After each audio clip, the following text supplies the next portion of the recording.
सर्वात प्रथम माँ जगदंबा तसेच संत सेवालाल महाराज विद्येची आराध्य दैवत माता सरस्वती यांना मी नतमस्तक करतो।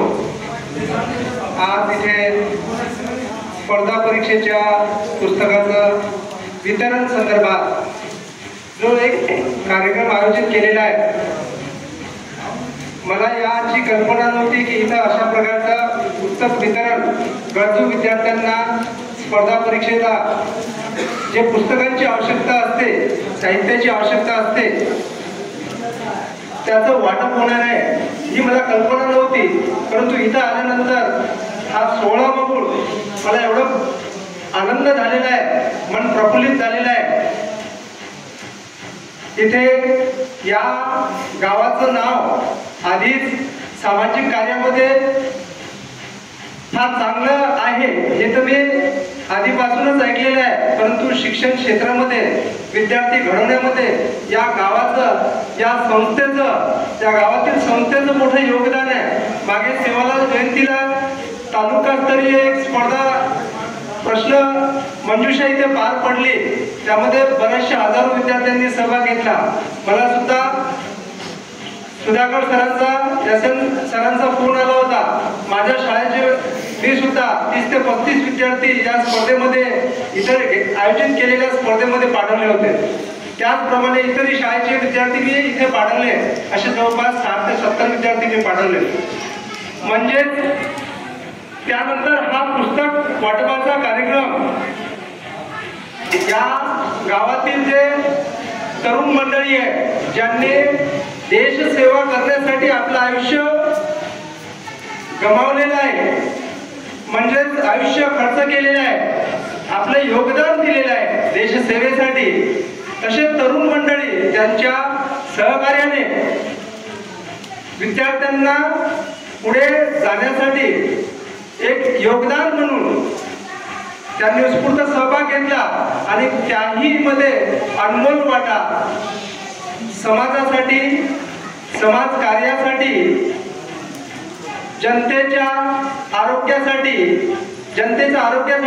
आणि तरुणांच्या शिक्षणासाठी आणि त्यांच्या रोजगारांसाठी जे मार्गदर्शक म्हणून नेहमी आणि सतत एका हाकेवर तयार असतात, असे तुमचे आमचे मार्गदर्शक डॉक्टर महेशभाऊ चव्हाण, मला इथे माहित पडलं की डॉक्टर महेशभाऊ चव्हाण यांच्या सहकार्याने एवढी महागडी पुस्तकं, कारण विद्यार्थ्यांना खेळणी देणारे भरपूर भेटून जातील, गोष्टी सांगणाऱ्या मोठ्या मोठ्या गोष्टी सांगणारे भरपूर मिळतील, परंतु विद्यार्थ्यांना मार्गदर्शनही करणारे भरपूर मिळतील। परंतु ज्याची गरज आहे तुमच्यासारख्या विद्यार्थ्यांना सामोरे जाण्यासाठी, बरेच विद्यार्थी असे असतात की जे फिजिकल तयारी करतात समोर जाण्यासाठी, परंतु त्यांना त्याचं प्रॉपर शिक्षण घेण्यासाठी पुस्तकांची आर्थिक अडचण असते।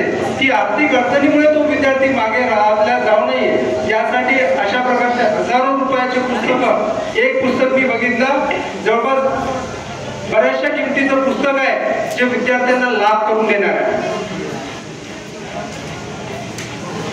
त्या पुस्तकाची व्यवस्था डॉक्टर महेशभाऊ चव्हाण जे समाज कार्यासाठी नेहमी झगडत असतात, आरोग्य क्षेत्रामध्ये ज्यांनी आपली चांगली हजारो अशा प्रकारचे व्यक्ती आहेत ज्यांना आरोग्याची समस्या असते, हजारो असे तरुण असतात ज्यांना समोर जाण्यासाठी, विविध क्षेत्रामध्ये समोर जाण्यासाठी कुठे आर्थिक मदत लागते, कुठे साहित्याच्या मदतीने ते मागे पडतात, तर अशा अडचणी त्यांना याव नाही, त्यांच्या अडचणी दूर करण्यासाठी आपल्या या गावामध्ये पुस्तकाच्या माध्यमातून डॉक्टर महेशभाऊ चव्हाण ज्यांना विविध पुरस्कार प्राप्त झालेले आहेत, जसं की सगळा आयडल ऑफ महाराष्ट्र 2022चा अवॉर्ड त्यांना प्राप्त झालेला आहे, अशा प्रकारचे IBN लोकमत विदर्भ सन्मान 2022चा अवॉर्ड त्यांना प्राप्त झालेला आहे।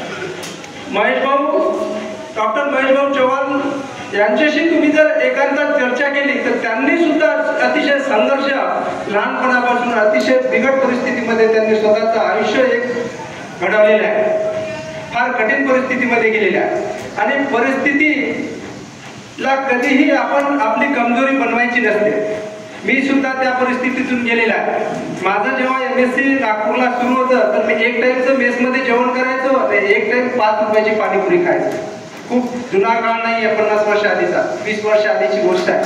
5 रुपयाची पाणीपुरी खायचो. मला रूम भाडं 300 रुपये रूम भाडं होतं, ते सुद्धा देण्याची सवय म्हणजे देण्याची व्यवस्था नव्हती.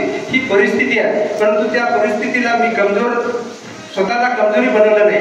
त्यातून मी मार्ग काढला आणि मी आज यशस्वी माझा जे काही स्वप्न आहे ते मी पूर्ण केले आणि करतच आहोत. तर मला सांगायचं असं आहे की कुठलीही परिस्थिती असतो, त्या परिस्थितीला जर आपण कमजोरी बनवली तर आपण तिथे अपयशी ठरतो आणि आपलं आयुष्य तिथेच थांबते.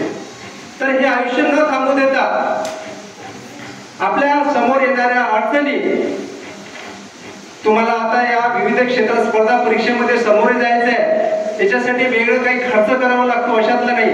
मोठ्या मोठ्या शहरामध्ये जाऊन तुम्हाला क्लासेस लावावं लागते अशातला भाग नाहीये. तुमच्या तिथले बरेचसे मंडळी आता बघा विविध पदावर आहे, ही अभिमानाची बाब आहे. यांनी काय प्रत्येकानं दिल्लीला जाऊन क्लासेस लावलेले अशातला भाग नाही. एक सामान्य बघा, एका ताईने, पोलीस पाटील ताईने, एका मुलीचं नाव आहे मला माहित नाही, तिने सुद्धा तुमच्याच मला वाटतं खेड्यातून PSI ची परीक्षा पास झालेली आणि त्या पदावर आहे ना, बघा नाव घेतलं तर अतिशय अभिमानाची गोष्ट आहे. ऐकून फार आनंद झाला की ग्रामीण भागातल्या मुली ते चांगल्या पदावर परिश्रम करून त्या पुढे जात आहेत. त्यासाठी जे थोडीफार मदतीची गरज असते त्या मदतीच्या गरजेला हात देणाऱ्याची गरज असते. तर अशा पद्धतीनं विविध क्षेत्रामध्ये, कारण महेश भाऊने आरोग्य क्षेत्रामध्ये हजारो अशा प्रकारचे शिबिर घेतलेले आहेत आणि विद्यार्थ्यांना ते नेहमी मला म्हणत राहतात की ज्या विद्यार्थ्यांना जिथे जिथे शिक्षण क्षेत्रामध्ये गोरगरीब विद्यार्थ्यांना पुढे जाण्यासाठी, मग ते शिक्षणाची गरज असो की त्यांना कुठल्या पुस्तकाच्या स्वरूपात, आर्थिक मदत ही एकदाच माणसाला होईल, परंतु हे पुस्तक तुम्हाला तुमचं आयुष्य घडवणार आहे. आज 1000 रुपयाचे पुस्तक आहे, त्या पुस्तकाचा जी पावती आहे, यशाची पावती ही कधी मिळेल, त्या पुस्तकाचा खरा वापर तुम्ही जेव्हा करसाल. आणि तुमच्या यशस्वी कोणाला पुस्तक कोणी दिले, पुस्तक महेश भाऊने दिले, परंतु त्या पुस्तकाचा वापर तुम्ही यशस्वी कोण होणार आहे, तुम्ही होणार आहे. तुम्ही यशस्वी झाले हीच खरी पावती त्यांना मिळेल. अशा पद्धतीनं तुम्ही तुमचं आयुष्य हे या पुस्तकांच्या माध्यमातून, या पुस्तकाचा वापर करून, एक थोडंसं काहीतरी कारण लागते, त्या कारण म्हणजे कोणाची तरी मदतीची हाक लागते, ती हाक जर वेळेवर तुम्हाला मदतीची मिळाली तर आपण आपला यशाचं शिखर गाठू शकतो. तर या यशाच्या शिखर तुम्ही प्रत्येकानं आपापल्या मनाने, आपापल्या तयारीने गाठावं. बरेचदा मला महेश भाऊने सांगितले की आपण पुन्हा अशा प्रकारचं काहीतरी करूया की गोरगरीब विद्यार्थ्यांना मोफत आपल्याला स्पर्धा परीक्षेचं प्रशिक्षण देता येईल. प्रशिक्षण म्हटल्यापेक्षा क्लासेस देता येईल. यावर सुद्धा महेश भाऊचं काम चाललेलं आहे की खेडोपाड्याच्या विद्यार्थ्यांना, ज्यांना क्लासेस लावून होत नाही, अशा विद्यार्थ्यांना आपल्या परीनं आपण कसं मोफत अशा प्रकारचं स्पर्धा परीक्षेसंदर्भात मार्गदर्शक क्लासेस देऊ शकतो, यावर सुद्धा त्यांचे प्रयत्न आहे आणि ते सुद्धा पुढं पूर्ण करूया. अशा पद्धतीनं तुम्ही या पुस्तकांचा वापर करून तुम्ही तुमचं आयुष्य घडवावं, हीच खरी पावती असेल. ह्याच खऱ्या आमच्या तुम्हाला शुभेच्छा असतील. एवढं बोलून मी माझे 2 शब्द थांबवतो. धन्यवाद.